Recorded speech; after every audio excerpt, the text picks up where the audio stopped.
For example, we learn that music is encoded in our genome and how to design to support rather than suppress this instinct. At its heart, this book explains how the activity of construction is highly meaningful to us and why we cannot expect to stop building.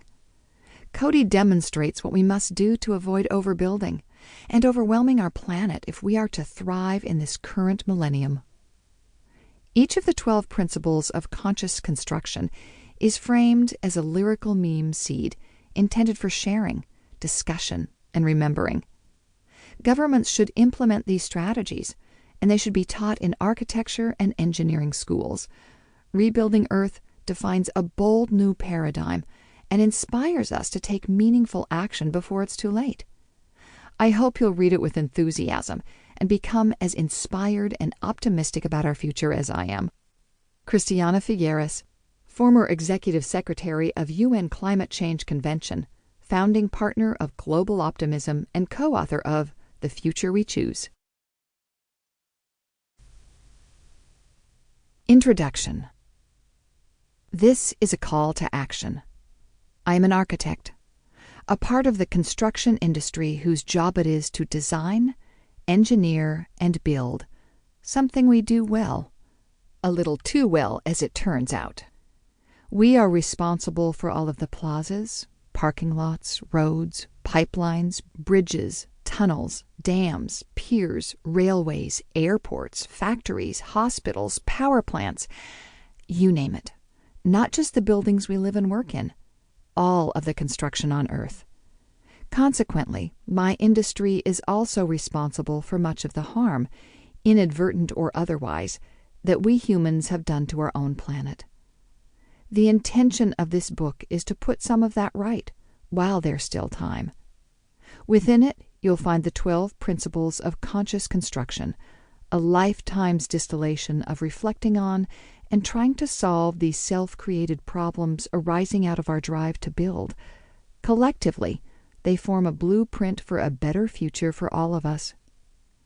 When I look back, as a teenager, I could not stay well in urban environments. I suffered from vision problems and muscle weakness in my legs and arms. I was particularly sensitive to pollutants. I discovered wilderness as my cure. There I found the fresh air, clean water, and toxin-free soil I needed to stay strong physically. The scent of pine, cedar, and spruce rejuvenated me.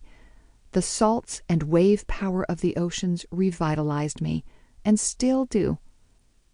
In wilderness, I found the sounds I needed to stay sane. Birdsong, wind in the trees, and the infinite sighing of the sea calmed me. I also found a wonderful sense of space in wilderness. On college winter camping trips, I chose to sleep outside on the snow, rather than in the confines of a tent. I had a very good sleeping bag. As cities grew, I moved west to stay on the edge of the wild lands.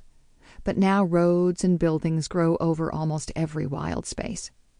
Even here in beautiful British Columbia, once clear skies fill with wildfire smoke every summer. Glaciers that reflect moonlight on cloudless nights lie dying in the mountains. Whitewater rivers run dry below dams. And for all of this, I feel sad. It started out so well. Despite economic turmoil, the early 20th century was also a time of celebration. Architects were famous. 48 million people came to Chicago, the home of the original skyscraper, to celebrate a century of progress at the Chicago World's Fair in 1933. President Franklin D. Roosevelt was a great fan and declared, "I am wishing everyone has a chance to see the century of progress and the advance shown since the World's Fair of 1893. The architecture of the fair was modern and futuristic. It was a celebration of the industrial age.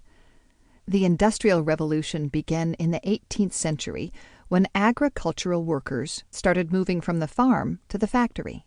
And within a century, the modern industrial age city was born.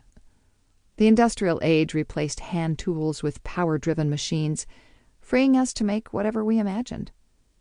Architects from around the globe explored new industrial materials and factory-style building techniques.